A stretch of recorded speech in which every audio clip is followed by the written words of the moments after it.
It is No Dumb Questions, episode number 6, along with Doug Flynn. I'm Connell McShane.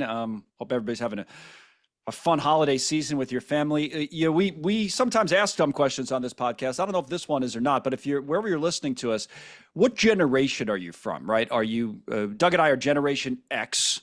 That's So right. that's 1965 to 1979. If you're born then, that's Generation hmm X, right? A lot of people in the workforce are X. Now we're going to talk about retirement savings and how you save for retirement. So I'm sure we had some boomers should be still working, 46 to 64, especially the younger hmm boomers. Right. Millennials are all over the workforce right now, 80 to 94.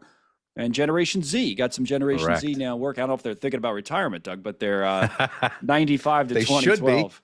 Well, that's the thing, right? Because that's why this is kind of interesting, because you sent me this new survey that's out that says the way you do think about it hmm is largely dependent on your generation, whether you're going to be thinking about a pension or a 401k and what you rely on for your retirement, right? Right. The older people, the boomers and older certainly could rely more on a pension. Those have gotten less and less available to people, and so Gen X has far less. So the 401k has really risen with that offset. And when you start talking about millennials and Gen Z, they're not even thinking about pensions because of the small amount that would actually get it, unless you're in sort of some type of government job. But what I Right. find what I find really interesting about the younger people in this survey is that the millennials and Gen Z have 2 to 3 times as high a percentage that think that their children or relatives are going to take care of them. And Wow. we would say, I think maybe even as they get older, they're probably going to realize that you can't count on that. You need to take more ownership in your future retirement because it comes up quick, and a little bit of money for a long period of time can really have a huge impact over time. So don't rely on others, rely on yourself and try to do something. And that's the point. We rely on yourself and try to do something, gets us into this conversation on the podcast today about 401k investing. Because to Doug's point, the boomers, it's like 70% in the survey, hmm think they're going to rely on Social Security. That's fine. But for hmm boomers, most of them, with even younger boomers that are still in the workforce, their plan should have already been in place. I don't want to say it's too Yes. late, but you're right. hmm Whatever they're going to do and whatever their career path is, it's largely been charted. But for the younger people, hmm that's not the case. So Right. they And also will for have, the boomers, they didn't really have 401k plans in place right. for the whole entire amount of their working because so many companies did have pensions.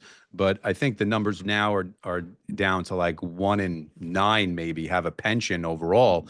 And so as time goes on, less and less companies do away with that. And so more and more has been pushed over to the 401k, which is sort of a combination of the employer may do a contribution along with you, but you need to put some money away for your future. And that can mean actually a higher amount of money down the road. So it becomes important that you know how to manage it. So it's the thing about, and that's what it is because with pensions, obviously you get your pension check and you don't really, you're not the one managing it. So No. you're getting a check every month. And, years ago, that's people would work, try to get a good pension and then manage that money for, as it comes in each month. But for hmm 401k plans, the onus is kind of on the individual. So Yeah. especially early in life, kind of coming up with this plan, I want to talk about that. First, for someone that's young and listening and saying, well, maybe I don't have to worry about this now or whatever the case may be. The earlier, I mean, it's easy to say, but you could probably even illustrate this in some way. The Mhm. earlier you start, the Sure. better by a lot, right? And in other words, if you want to get $1 million saved up in your 401k, it's not that hard to do it if you No. start early, right? Yeah. If you start right when you get out of college and when you get that first job, you take a couple of percentage points off of the top of your income and put that away before you have a chance to get that. It sort of works itself in and live on a little bit less than your full pay before you have a chance to see it. That combination of starting in your 20s and putting away money for 40 or 45 years by the time you retire. Quick math is if you do $7,000 per year, and this Right. doesn't include, employer match and doesn't include any increases down the road when you're going to make more money. As an example, if you're able to average $7,000 per year for 40 years at just 8% over the long haul, from at 22 to 62, you're going to have $1.8 million. Wow. And if you wait, 5 more years and you go to 67, which is the full retirement age now, you end up with $2.7 million. Now, this is way down the road, and 2.7 isn't going to buy what it buys today. But True. it's putting you into the millionaire camp, and there are a lot of 401k millionaires. And in some cases, people don't seem to think about this because in the past, their home was always considered their biggest asset. But we're seeing more and more, especially with the people who don't own a home, their 401k becomes their single biggest asset, even for people that own a home. So if your 401k is your biggest asset, how that happens is because you put some money away, you get a match, and that compounding over time really does make a huge difference if you can start early with just a little bit of money. And and it really is just a little bit of money for a lot of people to get out of school and get a job. Even entry level salaries, if you really work at it, you could probably save that. But you might not think you can. But if you're smart about it, you could probably save that type of money each year. It's not Sure. we're not trying to overwhelm people. In other words, you said 7,000 a year, basically, Yep. is what you're saying. And that's a good percentage for someone based on the average salaries, but that's just averaging it over time. You don't have to start Right. there. The first thing you want to look at is of course, whether or not your company that you work for has a 401k, and if they do, first thing you want to find out is what's the match. Like, the typical match is if you put 6% of your salary away, they'll match 50 cents on the dollar of the first 6%. So they'll give Right. you, in this case, you put away 6%. Let's say you're making 70,000. You put away 6%. That's 4,200, and they're going to match half of that. So before you know it, your 4,200 plus their 2,100, you're putting away $6,300 because of the match, and so you're already there, and you didn't even really feel it. And then if you're doing the traditional 401k, because there's always two options. A traditional, which means the money's going to come off the top of your check and you'll pay less in taxes, or the Roth, which means you'll pay the taxes on your income and put that money away after tax. The big benefit to that is if you can forego a little bit of tax now, down the road, that pot of money in the Roth 401k will be tax-free. And there's nothing like tax-free later on, because if you defer it now and get the tax break, you'll pay the taxes later. And we don't know what tax rates are going to be down the road, but we do know that free is free. And so whenever you can, especially when you're young and you have the time, it's always good to look at doing the Roth if possible. So that's the advice you give people is the Roth is a better option if you can take it. I mean, because I hadn't heard that necessarily before, because you're so used to whatever your company offers, you're just kind of jumping into the company plan and picking an investment strategy within that plan, which I want to talk about as well. Sure. Coming up with that plan. But you're saying the Roth makes a lot of sense for people. Sometimes that's an extra step or something to think about that people probably don't ordinarily think about, I feel like. Yeah, and if you've been in your 401k for a number of years, the Roth 401k option might have only been added in the last couple of years, and then you might not even notice Right. because you're just on autopilot. And Yes. so you should look in there and say, is this an option? And if you've been doing the traditional deductible 401k and you switch to the Roth, you're going to feel that difference because now the money's going to come taxed. But you could actually even lower the percentage by 1 or 2% of after-tax money to have the same feel in your paycheck. But down the road, that pot of money being 100% tax-free, it's tax rates are really low, even though we all complain about them. Generally, they're relatively low historically. There's no assurances that tax rates are going to be as low decades from now, and they could very well be much, much higher. And if you take a break now and defer it to the future, especially if you have a pension and other deferred assets, you might be deferring everything to the point in time where you could end up in an equal to or higher tax bracket down the road. So the benefit to the Roth is whatever you're able to accumulate in there, that chunk of money when you take it out, and there are no mandatory distributions like there are on traditional assets, that's a tax-free. And so that's always the better way to go, unless the only way it isn't is if you're going to end up in a much lower tax bracket in retirement. But I don't know how many people can actually say that. And hopefully you don't know won't that. be. Yeah. And I think that might be the headline to come out of this, is that we don't know what the future holds in terms of the tax brackets, which is a really good point. I mean, you could try to predict, but the idea, politically where we're going, where the winds might be blowing one way now and be blowing completely in the opposite direction in, 20, 30 years from now, it's very hard to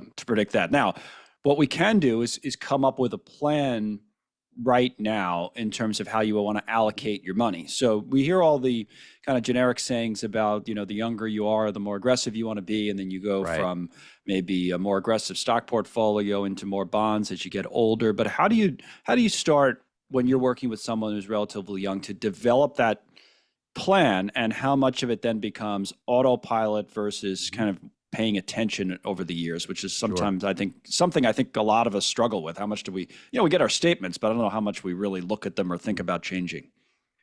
So most plans have for the it's a sort of a default asset, which is based on it's a target date fund, which typically is Right. whatever age you're going to be in and around age 65. So, if you're 30 now, then that target date fund will have 35 years from now as the age that you default. And the theory is that it will be mostly stocks right now in a mixture of, US, international, large, small, mid, all within one fund. And then gradually over time, when you get closer and closer, it'll dial down the stocks and raise up the bonds and then the cash, with the theory that the closer you get to retirement, the less you can afford big downturns, and you Hmm. don't want that.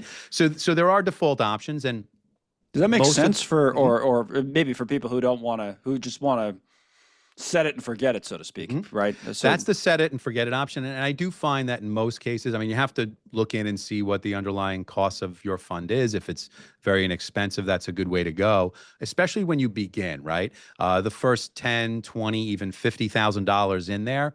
I think that's a fine option because you're probably not going to break up into all the individual funds with a smaller amount. But I will say, once you get to those numbers and beyond, even if you're not as inclined to want to do it, you want to take the time to look at diversifying within the mix of funds that are offered within there. Or if you are inclined to do it, maybe you do it a little bit sooner.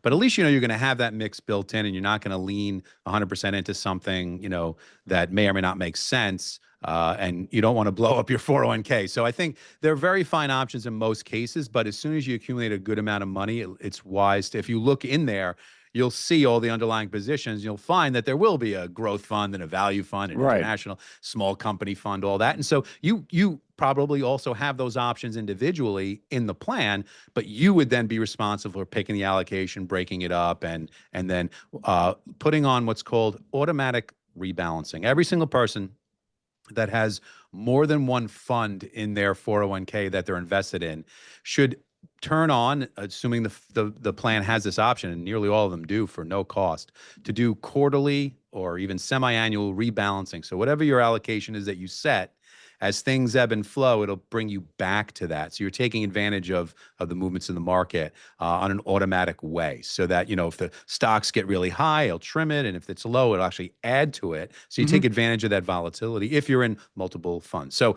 either down the road when you have some money in there, or if you're already doing that, look inside, see if there is automatic rebalancing, turn that on. Right. And then what you'd have to do in terms of being responsible is, as the older you get, you'd have to manually dial down how much you have on the stock side versus the bond side. But you can do it. You can look to the target date funds to see what they're doing as a guide, and it's a good guide. It's not the best for everybody, but it's something and better than nothing in most cases. So automatic rebalancing makes sense for just about everybody, and that is kind of Mhm. the passive way of actively managing your money, because then it's going in the right direction, it's adjusting along with the market. And Yes. but then this question of, if you have the TDF, the target date funds, Hmm. the what's the con of that, do you think, versus doing what you're saying, which is just every now and again kind of looking at it and almost doing the same thing Hmm.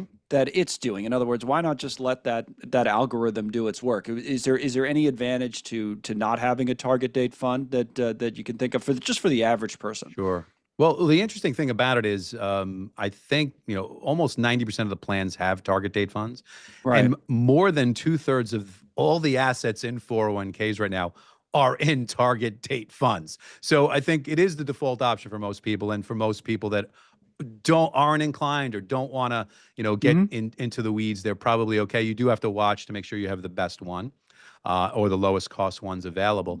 But look in there and see. But I think, like anything else, when we've done analysis of target date funds versus what you could do with individual funds and rebalancing them yourselves, Yeah. oftentimes if you do it properly or with guidance, you can actually outperform the target date funds. And part of the reason why is because each individual fund might be from multiple managers, and a lot of these target date funds are just one single manager, which they do an okay job, but they may do one thing excellent and some other things just okay, where if you have a smattering of choices, you could find the excellent option in all of these places and perhaps bring in better overall underlying choices.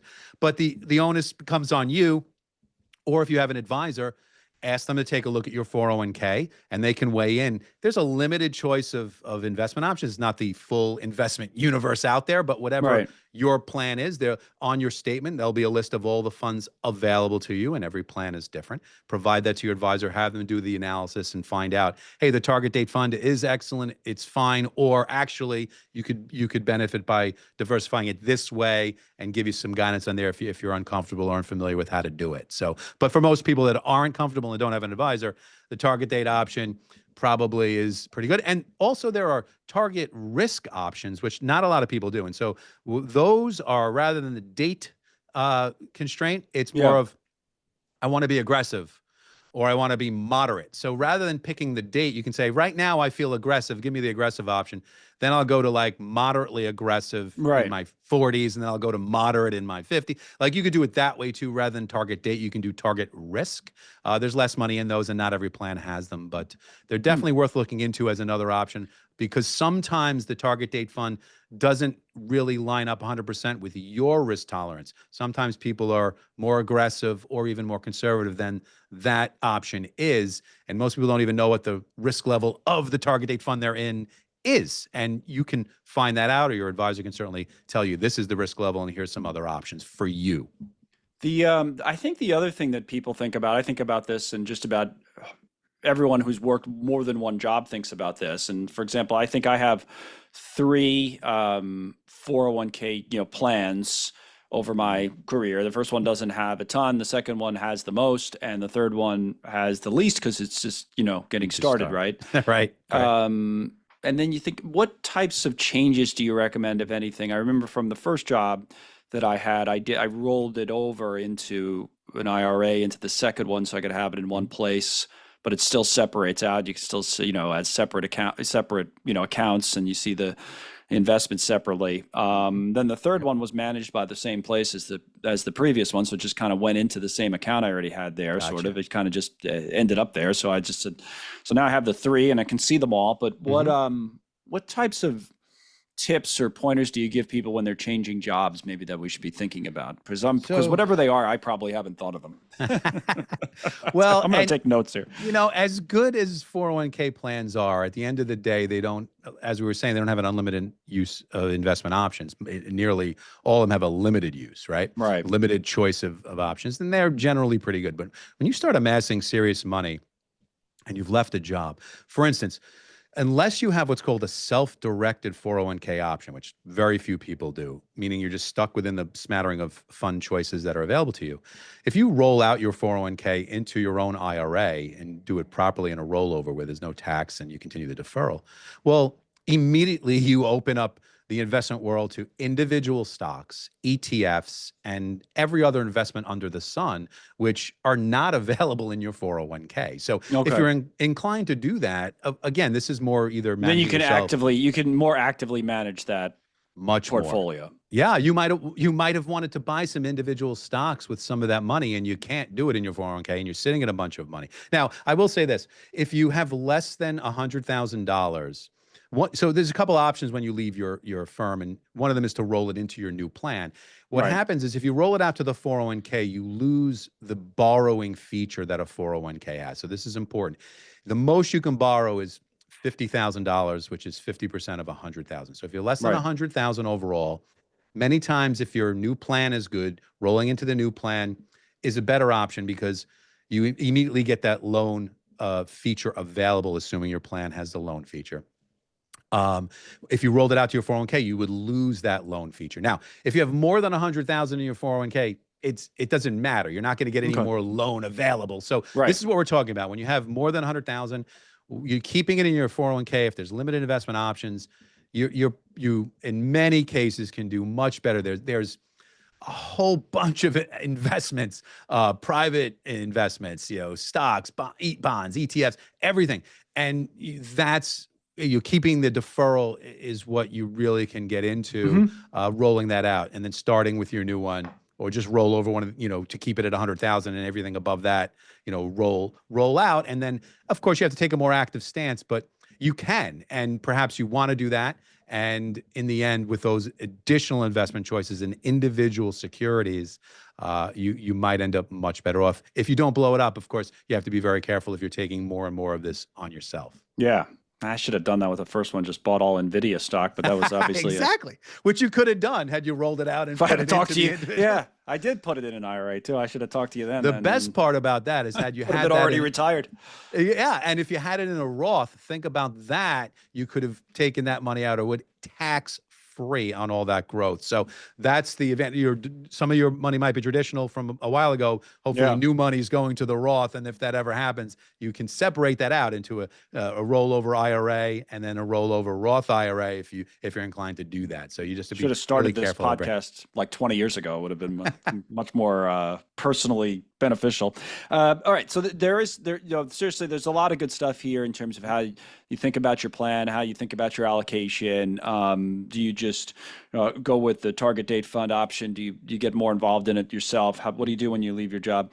We end with this because there was an article recently, a few days back in the Wall Street Journal, which kind of gets into this conversation about, is all of what we're talking about now, this whole system for retirement, is it working, or was the old system a better one? Not that it matters because we're stuck in the one that we're in, but they had a big piece that here's what retirement on a pension looks like in America. And they had all these examples of people that are just living on their pension. I'm looking at the article now. And for example, they had like the military guy, which is who they led with, which was interesting, guy by the name of Rick. And he's, each month his military pension brings in $8,100 pre-tax. Private sector pension gives another $800, $4,100 pre-tax a month from Social Security. The military gives him medical coverage that supplements his Medicare. So this guy is living a pretty good life. I mean, he's traveling all around. Sure. He's got a couple of houses, one in Virginia, one in Myrtle Beach, and he's got mortgages on both, but relatively low payments, and he's saving a ton of money. And then they had two or three other examples. They weren't all military, but some people that worked in nonprofits and government work and the like. And they, their point for most of these people, at least, is they're living pretty comfortably. Yes. And one of the things they liked about that system, I guess, is that they didn't have to have this conversation we've had for the last 20 minutes, was just like, what do I do with my money? It's just there. That was kind of how most people in America lived for forever. But now I think everybody who starts in the workforce is assuming they won't really have that option in many cases. Unless you have a job that you've taken where that has a pension. It could be a government job and some related, or teachers and whatnot. And a lot of the people that take those jobs take them because of the stability and the safety of that job. Mm-hmm. Now, they might have also taken advantage of their version of a 401k. There are other options like 403bs, and if you work for the government, a TSP, but they're all basically the same thing to supplement that. But they may not have made as much money, but because they have this pension that's built in. And I will say, by the way, years ago, this was true in the private sector too. I mean, I gave the military example, but somebody working at GM or wherever, some big, huge company years ago, they had pensions, but now those are the ones. Many of those are the ones that have gone away. Right. Your parents and grandparents likely had that, and less so now. And most people don't have them anymore at all in the private sector. But really, so that means it puts more of the onus on you. Now, I will say this: in working with clients through retirement, after accumulating, and people do a pretty good job of accumulating. They know how to put money away and pick the funds and whatnot. They have really zero experience on the distribution phase, is what we call. How do you live on that money? Because it's the first time you're going to do it, and you can't mess it up. You're not going to go back to work for 40 years after you retire. This is it. So accumulating, fine. I go through the ups and downs, but how do I live with that when I'm in my 60s and 70s and Mhm. 80s. Yeah, how much through you have to decide how much you're going to take. I mean, there's a certain amount you have to take, right? And then Exactly. And so you want to balance that with what your need is. And so what I do find that people that have the fixed pension to some degree, it doesn't have to be all of their money. Certainly people that have all of their, they can live on their pension or in, they sleep like a baby. The people that have some portion, in a pension might supplement it with the other assets. They also sleep pretty well. The people that have 100% of their money in the 401k where they're responsible are a little bit more anxious, I would yeah, say. they're up all night. You just have to develop a plan. And I will say that there are investment vehicles that you can take and in some portion and turn it on to a guaranteed income. So you can replicate the pension in a private way with a portion of your assets. More and more 401ks are adding Mhm. annuities. Have a really bad word connotation to them, Yeah. but they're adding an annuity option for some of your money. So you can say, you know what?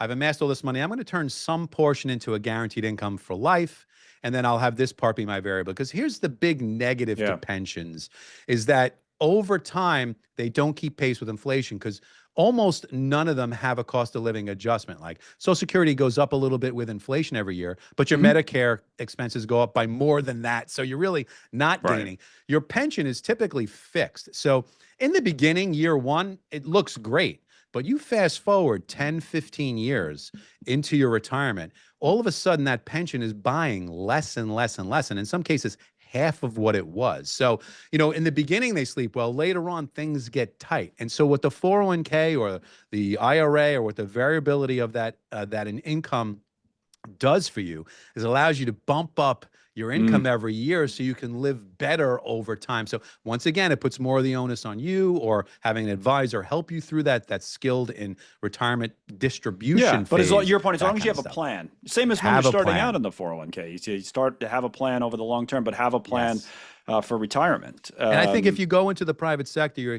and saying, I'm going to forego the pension for this, you're already saying, I want a little bit more income. I want a little bit more to be on me. So then you have to take the responsibility to do that later on. There's nothing wrong with either way to do it. But if you're going to do it, embrace it, learn about it. We spend all this time on accumulation and very little time on distribution. And that's why people are like, I don't know what I'm doing. And so yeah, those are the things that, that that keep you in business. it's a good part of what we do, and we call it creating a paycheck off your portfolio is what we call it here. So, Paycheck off your portfolio. It makes a lot of sense, and then people feel better because they're used to getting a paycheck, and then they exactly. continue to get one in retirement, even though it's their own money that they've invested over time. All right, That's right. a lot of questions, and most of them were not dumb. I think were answered over the course of this podcast. I hope everybody has a great holiday season with their families. I think we'll see you probably early in 2025 with well, it'll be episode number 7, right? By the time we get Wow. there. Oh Yes, boy, absolutely. who would have thought it, right? All right, for Doug Flynn, I'm Connell McShane here on No Dumb Questions. Thanks for listening, everybody.